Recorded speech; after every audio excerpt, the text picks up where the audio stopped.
Bonjour à tous, j'espère que vous allez bien. On se retrouve aujourd'hui pour une nouvelle prédication sur la chaîne Tout est possible avec Jésus TV.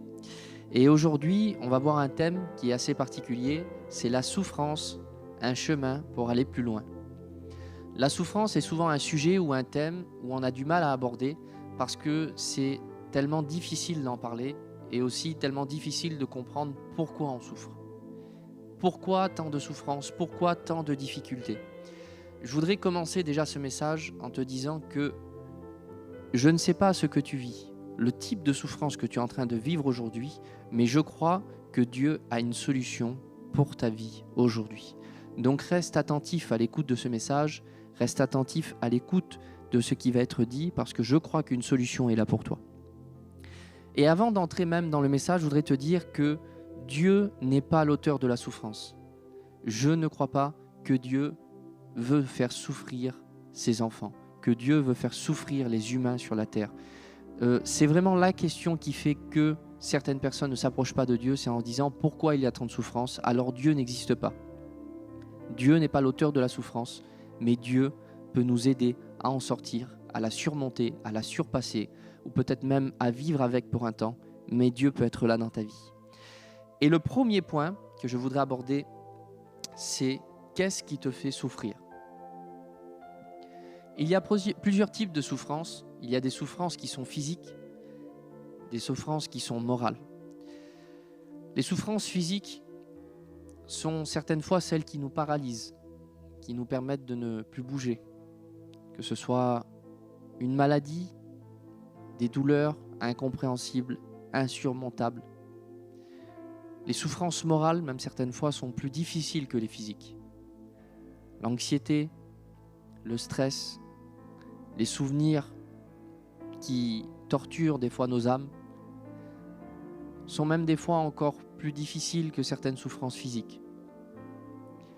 La critique, la calomnie, le rejet.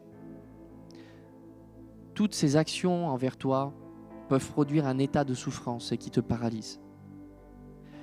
Et je voudrais que tu commences déjà à méditer sur ce qui te fait souffrir le plus, sur ce qui te bloque, sur ce qui t'empêche d'être quelqu'un de libre et d'épanoui, pour que tu puisses vraiment traiter ce problème-là à travers cette prédication.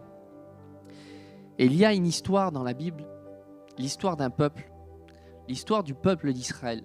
Le peuple d'Israël était un peuple qui a été tenu en captivité et tenu dans la souffrance de l'esclavage. Ils ont vécu tout type de souffrance. Souffrance physique, ils ont vécu des souffrances qui ont été aussi morales, parce que les Égyptiens n'ont pas été tendres avec eux. Ils ont été maltraités physiquement, ils ont été frappés, ils ont été obligés à travailler dur comme des esclaves. Ils ont été aussi rabaissés par leurs agresseurs, rabaissés par ceux qui les dominaient. Les paroles certainement des Égyptiens ne devaient pas dire « tu es quelqu'un de bien parce que tu es un juif ». Non, justement, ça devait être des paroles qui disaient « tu es misérable, tu es un Hébreu qui est là pour nous servir, tu ne sers à rien si ce n'est que de faire ce que je te demande, tu n'as aucune utilité, aucune valeur ». Voilà les paroles que les Égyptiens devaient certainement dire aux Hébreux. Et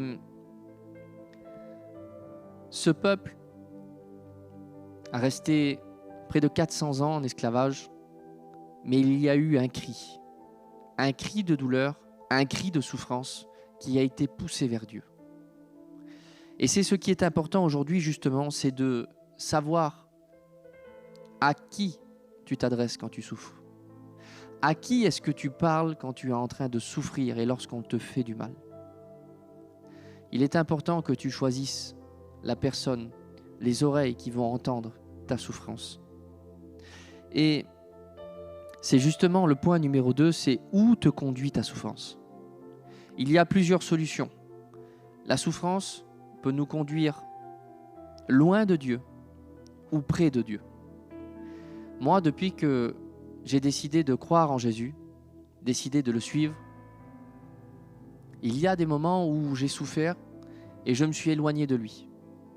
Je dis Seigneur, une vie chrétienne, une vie où on te suit, où on a décidé que tu es mon Dieu, tu es celui à qui je dois tout, je te suis et je souffre. Au début de ma conversion, j'ai l'impression que tous les aspects de ma vie se sont transformés en pire. Que ça soit l'aspect familial, l'aspect physique, l'aspect financier, l'aspect relationnel. Tous les aspects de ma vie ont commencé à se dégrader. Et j'ai commencé à souffrir en tout point de vue. Et j'ai dit, Seigneur, si c'est pour ça, je ne veux plus te suivre. Je ne veux plus être près de toi. J'ai l'impression que tu n'entends pas, tu ne comprends pas mon cri de souffrance. J'ai l'impression que tu n'es pas là dans ce que je vis dans mon quotidien. J'ai l'impression que tu m'as abandonné. Et vous savez, je n'ai pas été pris par l'esclavage comme le peuple d'Israël avait été pris par l'esclavage. Mais je comprends quelque chose, c'est que quand on appartient à Dieu et qu'on souffre, c'est difficile de continuer à croire en lui. C'est difficile de continuer à lui faire confiance. C'est difficile de continuer simplement à lui prier. Et si tu te reconnais dans ces paroles, je voudrais te dire que si ta souffrance te conduit loin de Dieu, tu es en train d'entrer dans un chemin qui va te conduire au plus bas. Encore bien plus bas que la souffrance que tu vis aujourd'hui. Encore bien plus bas que ce que tu as pu vivre. N'oublie pas tout ce que Dieu a fait de bon pour toi. N'oublie pas tout ce que Dieu a déjà fait dans le passé. Ne laisse pas ta souffrance actuelle t'empêcher de t'approcher de celui qui t'a déjà béni, celui qui t'a déjà sauvé, celui qui t'a déjà transformé. Parce que oui, ce peuple, le peuple d'Israël, était en captivité, était en souffrance, mais il était le peuple de Dieu. Il était le peuple qui avait été béni. Il était le peuple qui avait été choisi, avec qui une alliance avait été faite. Tu as été choisi, une alliance a été faite avec toi. Et ne laisse pas cette souffrance t'emmener loin de Dieu. Et Dieu, lorsqu'ils ont vécu cet esclavage sur leur vie et qu'ils se sont adressés à Dieu, ils ont pu connaître le Dieu qui délivre. S'il y a une captivité qui est venue sur ta vie et que tu n'as pas connu encore le Dieu qui délivre, tu peux le vivre aujourd'hui. Cette souffrance qui te tient captif, c'est peut-être un péché régulier, un péché qui t'amène au plus bas, un péché qui te fait souffrir, qui fait de toi, ton image a été transformée de toi-même parce que tu as honte de ce que tu fais. Tu as l'impression que tu n'es plus un chrétien, que tu n'es plus un croyant. Eh bien, Dieu peut te délivrer de cet esclavage. Dieu peut te délivrer de ce qui te tient captif dès aujourd'hui. Dieu a une promesse pour ceux qui sont dans la souffrance. Ce n'est pas de rester dans une Égypte. Ce n'est pas de rester auprès de ceux qui nous font du mal. Ce n'est pas de rester auprès de ceux qui dessinent nos vies. Dieu avait dit à Israël, il va y avoir un Canaan. Il va y avoir une terre pour toi où tu pourras vivre librement. Une terre pour toi où il n'y a pas de souffrance. Une terre pour toi où tu peux être enfin dans la liberté. Et le point le plus important de ce message, c'est celui-ci. C'est celui de la dépendance. Parce que généralement, une souffrance conduit à une dépendance. Peut-être que parce que tu souffres, tu as commencé à boire de l'alcool. Beaucoup de personnes qui sont prises par l'alcool sont des personnes qui souffrent. Beaucoup de personnes qui sont prises par des médicaments, ce sont des personnes qui souffrent et qui veulent oublier aussi. Il y en a beaucoup aussi qui ont décidé de prendre de la drogue pour oublier leur souffrance. On a l'impression qu'au départ, c'est pour que ce soit festif, que ce soit joyeux, parce qu'on veut passer du bon temps et être heureux. Mais au final, c'est des souffrances cachées qui ont conduit à une dépendance qui amène encore plus loin, qui te détruisent et qui te font du mal. Il y a peut-être même des gens de ton entourage qui sont dans cette situation et que tu connais. Tu peux leur témoigner que Dieu délivre. Tu peux leur témoigner que ces addictions, cette dépendance n'est pas la solution pour leur souffrance, n'est pas la solution, il ne les amènera pas plus haut justement. Tout ça va les détruire, tout ça peut te détruire. Ou alors il y a une autre dépendance, c'est celle à Dieu. Dans tous les cas, la souffrance va te conduire à une dépendance. Ça sera une dépendance réclamée par la chair ou une dépendance réclamée par l'esprit. Je voudrais vous témoigner de quelque chose. L'été dernier, mon fils, en s'amusant sur un trampoline, s'est fait une double fracture du tibia et a été plâtré. Et il souffrait énormément avec sa jambe. Donc le plâtre a été là pour justement consolider l'os qui avait été cassé. Et pendant ce temps-là, il ne pouvait plus marcher. Il ne pouvait plus marcher parce que sa jambe, le plâtre faisait d'une façon où la jambe était comme ça. Donc il ne pouvait vraiment pas bouger du tout. Et donc, il avait 3 ans, même qui commençait à être autonome, à vouloir, s'il voulait manger, à prendre quelque chose pour le manger, à marcher, à aller prendre ses jouets, à faire de lui-même. C'était un âge où il commençait à faire les choses de lui-même. Il a été conduit par cette souffrance qu'il a vécue à être dépendant de moi et de ma femme. Il n'a pas eu le choix d'être dépendant de nous parce qu'il avait une souffrance qui le paralysait, qui l'empêchait de vivre comme il avait l'habitude de vivre. Et vous savez quoi? Pour manger, il avait besoin de moi. Pour boire, s'il voulait aller chercher un verre d'eau, il avait besoin de moi. Pour se diriger, simplement décider d'aller dans un endroit, il avait besoin de moi. Pour se reposer, il avait besoin de moi. Parce qu'il ne pouvait pas aller dans son lit tout seul le soir. Et pour guérir, il avait aussi besoin de ses parents, qu'il l'amènent au médecin et qu'il l'amènent dans un endroit pour être soigné et pour qu'on s'occupe de lui. Tout ce qui était normal et naturel pour lui est devenu impossible à faire sans nous. Et c'est exactement ce qui s'est passé pour le peuple dans le désert.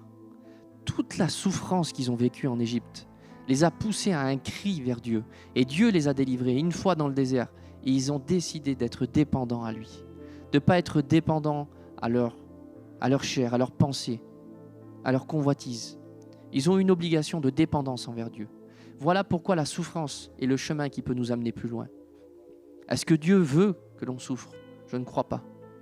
Mais est-ce que la souffrance peut nous conduire à être plus près de Dieu? Oui, je le crois. Oui, je crois que toutes les souffrances de nos vies, si on ne commence pas à être dépendant de quelque chose qui va nous perdre, qu'on décide d'être dépendant de Dieu, je crois que tu vas aller plus loin dans la foi. Je crois que tu vas aller plus loin parce que celui qui pourvoit va commencer à être ton Dieu. Celui qui délivre va commencer à être ton Dieu parce que tu n'as pas le choix d'être dépendant à lui. Dans le désert, le peuple a commencé à connaître le Dieu qui est capable de donner de l'eau dans le désert. Ils ont commencé à connaître le Dieu qui est capable de leur donner de la nourriture sans rien faire. Ils ont commencé à connaître le Dieu qui est capable de faire une colonne de feu en pleine nuit. Vous savez, la nuit dans le désert, ce n'est pas un endroit où il fait chaud et ce n'est pas un endroit où on a la chance d'être éclairé par des lampadaires comme on a dans la rue. Mais Dieu est une colonne de feu. Parce que quand on a une dépendance totale à Dieu au milieu de nos souffrances, Dieu est celui qui répond à nos besoins. En plein après-midi, quand il faisait plus de 40 degrés et que dans le désert, ils ne savaient où aller, une colonne de nuée les dirigeait. Et une nuée rafraîchissante les entourait, au milieu d'un désert et d'un soleil qui tapait. Voilà le Dieu à qui je te conseille d'être dépendant aujourd'hui. Je te conseille de lui faire confiance. Je te conseille de le suivre à lui. Peut-être que tu te dis, oui, mais tu ne sais pas ce que je vis. Tu ne sais pas quelle est cette souffrance qui me paralyse et qui me bloque. Oui, c'est vrai, je ne la connais pas. Oui, c'est vrai, peut-être que je ne peux pas la comprendre. Mais Jésus est celui qui a porté nos souffrances. Jésus te comprend. Jésus a passé par tout type d'épreuves. Jésus a tout vécu pour qu'il puisse vraiment aussi nous comprendre. Sois dépendant de Dieu. Sois dépendant de sa présence. C'est le chemin qui peut t'amener à aller plus loin. Ce message ne t'encourage pas à souffrir. Ce message ne te dit pas s'il y a plus de souffrance dans ta vie. Merci Seigneur, non. Choisis la bonne part pour cette situation difficile que tu as. Choisis d'être dépendant davantage à Dieu à travers cette situation. Parce que la souffrance est le chemin de la transformation. Parce que lorsque l'on souffre et qu'on est pris par des épreuves de la vie, c'est aussi le moment où Dieu peut nous transformer. Dieu peut nous changer. Quand on regarde les fruits de l'esprit, quand on voit dans Galates 5, 22, tout ce qui est dit, c'est des choses qui se vivent dans les moments qui sont difficiles. La paix, c'est quelque chose que l'on vit dans les moments difficiles. La joie de l'esprit, elle vient et elle a son utilité et son importance dans les moments qui devraient être les plus tristes pour nous. tout ce qui est écrit dans les fruits de l'esprit peut être vécu dans les moments les plus sombres et les plus durs pour nous. Et vous savez ce qui est terrible et ce qui pour moi est magnifique dans cette histoire, quand le peuple est dans le désert et que Moïse les a libérés et qu'ils commencent à errer et que Dieu leur demande de faire le tabernacle. Dieu demande à son peuple d'avoir un lieu spécial pour sa présence. Et à un moment, j'ai réalisé dans les Écritures que tout ce que Dieu leur demande de faire, à l'époque, il n'y a pas de bricolage du coin pour aller les acheter. Les matériaux qu'ils ont dû utiliser, toute l'or qu'ils ont dû utiliser, c'est une or qu'ils avaient pris quelque part. Et on voit plutôt qu'avant qu'ils sortent, au moment de la libération, au moment où ils sont en train de sortir d'Égypte, ils sont partis avec toute l'or des Égyptiens. Ça veut dire que toutes les années de souffrance qu'ils ont vécues, toutes les années d'esclavage, toutes les années où ils ont été humiliés, où ils ont été rabaissés, où ils ont été critiqués, où ils ont été certainement fouettés par les Égyptiens, et ils ont eu des souffrances physiques, des souffrances morales, tout l'enrichissement que les Égyptiens ont vécu, grâce à leurs années de souffrance et d'esclavage, ils sont repartis avec cet or. Dans le désert que tu es, toute la souffrance que tu as vécue est comme de l'or entre tes mains que tu peux utiliser pour bâtir l'endroit, le lieu où la présence de Dieu va résider. Qu'est-ce que ça veut dire ? Ça veut dire que tout ce que j'ai vécu en souffrance dans ma vie aujourd'hui et de l'or est un témoignage qui va me permettre d'amener, de conduire les gens à la présence de Dieu. Toutes les expériences les plus sombres de nos vies, quand Dieu intervient, sont de l'or entre nos mains et Dieu nous appelle à bâtir son temple. Dieu nous appelle à bâtir son tabernacle pour que les gens puissent venir le trouver. Tu as vécu peut-être une situation de deuil et Dieu est intervenu dans ce deuil où il t'a béni, où il t'a donné la paix. C'est de l'or entre tes mains où tu peux conduire des gens à sa présence. Tu as vécu par une séparation, une maladie, un problème financier, un problème familial, je ne sais pas quel problème, et Dieu est intervenu. C'est de l'or entre tes mains pour les conduire à sa présence. Moi, je voudrais vous dire en toute honnêteté que quasiment toutes les vidéos, toutes les prédications que j'ai faites, chaque fois que j'ai témoigné et que Dieu est intervenu, m'a permis de donner des clés aux gens, m'ont permis de dire et d'aider. C'est comme de l'or entre mes mains qui me permet de le donner. Réalise que tu as de l'or entre tes mains parce qu'il y a eu des moments de souffrance où Dieu est intervenu. C'est entre tes mains. Tu peux commencer à bâtir, tu n'es pas inutile. Tu peux commencer à faire ce que Dieu te demande. Et vous savez, quand on prend les étapes, au moment où le peuple était en esclavage, il a été libéré, il a été conduit dans le désert, c'est le moment où il y a eu un choix de dépendance. Et à partir de là, il y avait une promesse, c'est celle qu'on a vue au départ, c'est celle de Canaan. Et Canaan, pour moi, signifie une chose, c'est celle de la nouvelle naissance. Pourquoi ? Parce que Canaan, c'est l'endroit où coule le lait et le miel. Et il y a certaines choses dans les Écritures que l'on peut ou pas spiritualiser, mais sur ce texte, quand je l'ai lu, j'ai eu vraiment l'impression de voir quelque chose, que le lait, c'est quelque chose qui est réservé à des personnes qui sont nées de nouveau. À un nouveau-né, on lui donne du lait. Et il y avait un symbole fort, c'est pour ça que je crois aussi que certains textes comme ça peuvent être spiritualisés, c'est que c'est réservé aux personnes qui sont nées de nouveau. Quand Dieu opère une nouvelle naissance dans nos vies, il nous permet de vivre dans ce Canaan. Il nous permet de ne pas toujours vivre dans la souffrance. Il nous permet de vivre dans ce lieu, dans cet endroit où tout va bien. La vie est faite de combats, la vie est faite de difficultés, mais la vie peut être aussi faite de moments de repos, de moments où Dieu est là, de moments où tout va bien. Tu peux continuer et tu peux croire de nouveau à cette espérance d'une vie où il y a enfin un peu de tranquillité. Bien sûr qu'il y a une grande opposition entre la tranquillité et la paix. La tranquillité, c'est quand tout va bien. La paix, c'est Jésus dans ma vie quand tout va mal. Mais sache une chose, c'est que je crois aussi dans des moments où tout ira bien. Si tu es quelqu'un qui est né de nouveau, qui a accepté Jésus comme son sauveur et son Seigneur, je crois que ce Canaan, cette terre promise, et c'est possible que tu la vives sur terre. Bien sûr que dans le ciel, toutes les contraintes de la terre n'y seront plus. Mais n'oublions pas que Jésus est venu apporter son royaume sur la terre et que nous puissions vivre le royaume de Dieu aujourd'hui, le royaume de Dieu dans ce présent et pas forcément toujours pour demain. Et comme j'ai dit, Canaan, pour moi, est le symbole d'un pays qui est réservé à des personnes qui sont nées de nouveau. Eh bien, ça revient à l'histoire avec mon fils. La nouvelle naissance nous conduit à être des enfants auprès de leur père. Vous avez tous déjà vu un enfant tomber, se râper un peu le genou peut-être, et puis saigner un peu, et directement il court vers ses parents. Un enfant, lorsqu'il souffre, a une dépendance totale à ses parents. Un enfant, lorsqu'il a faim, il souffre d'une faim, il a une dépendance totale vers ses parents, et il dit « j'ai faim ». Lorsqu'il a mal, il dit « j'ai mal ». Lorsqu'il a soif, il dit « j'ai soif ».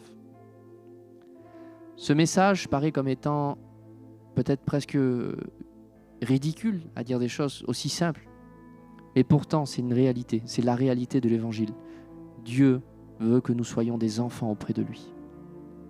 Lorsque Jésus a enseigné ses disciples à prier, il a dit « Notre Père ». Je voudrais te dire que le chemin de la souffrance peut te conduire à une dépendance pleinement à Dieu, à dépendre pleinement de lui, à ce qu'il soit vraiment ton Père pour la première fois.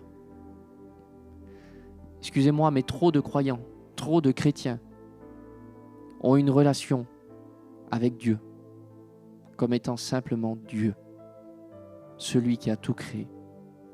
Dieu veut que nous ayons une relation avec lui de père, fils, père, fille. Et cette souffrance peut te conduire enfin à vivre cette relation, à vivre cette dépendance, où tout ce qui arrive de mal dans ta vie est entre ses mains. Tout ce qui arrive de bien dans ta vie vient de ses mains, parce qu'il est celui qui peut enfin régner sur ta vie, qui peut enfin diriger ta vie, qui peut enfin te dire quels sont les bons et les mauvais choix que tu dois faire, où tu dois aller, comment tu dois faire. Tout ça, si tu décides de ne plus dépendre dans les besoins de la chair, dans toutes ces addictions qui t'entourent et qui veulent te faire oublier tes souffrances d'aujourd'hui, si tu décides enfin de faire confiance à Dieu et que c'est ce besoin de dépendance qui est en toi pour couvrir cette souffrance est comblé par Dieu, je le dis, je le crois, peu importe ce que tu vivras, tu seras quelqu'un qui sera heureux. Peu importe ce que tu vivras, tu seras quelqu'un qui sera rempli de Dieu. Peu importe ce que tu vivras, tu seras quelqu'un qui sera épanoui, qui sera enfin dans une vraie joie, parce que tu décides de faire confiance à Dieu. Ça fait aujourd'hui, ça va bientôt faire 7 ans que je suis baptisé et que j'ai vraiment accepté Jésus comme mon sauveur et mon Seigneur. Toutes les fois où j'ai souffert et que je me suis caché loin de lui, rien ne s'est arrangé. Et toutes les fois où je me suis caché en lui et dans sa présence, je peux vous dire que j'ai été rempli des sentiments de l'esprit. J'ai passé par des moments de deuil et Dieu m'a accordé la paix parce que j'ai décidé d'être dépendant à lui et de ne pas être dépendant à un verre d'alcool, pas être dépendant à un médicament, pas être dépendant à quoi que ce soit qui voudrait satisfaire ma chair mais qui ne remplirait pas mon esprit. J'ai passé par des problèmes familiaux. J'ai passé par tout type de problèmes. Je n'ai pas tout vécu, je ne suis pas Jésus. Je n'ai pas porté toutes les souffrances, mais à mon niveau, ce que j'ai vécu, en tout cas, je peux t'en témoigner et te le dire, que Jésus a agi. Et j'ai eu cet or entre mes mains qui m'a permis de témoigner et d'aider des gens, qui m'a permis de dire voilà ce que Dieu a fait pour moi, voilà ce que Dieu peut faire pour toi. Ce qui m'a permis de conduire des gens dans la présence de Dieu. Et c'est mon message aujourd'hui. Je veux te conduire à être dépendant de lui. Je veux te conduire à ce que tu puisses expérimenter toi-même, pas simplement lire ce qui est écrit, mais à vivre ce qui est écrit. Et je voudrais faire une prière avec toi, et une prière pour toi. Père, je te dis merci parce que tu es celui qui est auprès de nous dans nos souffrances. Je refuse toute forme de dépendance autre que de toi. Toute forme de dépendance autre que ta présence. Je refuse tout raisonnement, toute intelligence humaine qui voudrait me conduire à des solutions qui ne viennent pas de toi. Le peuple dans le désert le peuple en Égypte aurait pu décider de faire une guerre, une révolte eux-mêmes. Ça aurait été une intelligence humaine. Quand toi tu parles, que nous obéissons, les choses changent. Et Père, je veux te prier maintenant pour toutes les personnes qui nous écoutent, toutes les souffrances qu'ils vivent. Moi, je ne peux pas comprendre, Seigneur, je ne peux pas imaginer, je ne peux pas me mettre à leur place. Et je te demande, Seigneur, de commencer à poser ta main au milieu de leur cœur qui est tourmenté, de poser ta main au milieu de leurs pensées qui sont tourmentées et d'apporter un calme et une paix, la paix de ton esprit qui les conduit à être dépendants totalement à toi. Dans le nom de Jésus. Amen. Ce message se finit et si tu le décides, à la fin de ce message, prends un temps pour prier. Prends un temps seul où simplement tu élèves tes mains et tu dis Seigneur, aujourd'hui je veux être dépendant de toi. Et je crois que tu vas commencer à vivre quelque chose qui va tout changer et à connaître celui qui peut tout changer, qui changera toujours tout dans ta vie. Et tu ne regretteras jamais cette dépendance. Que Dieu te bénisse.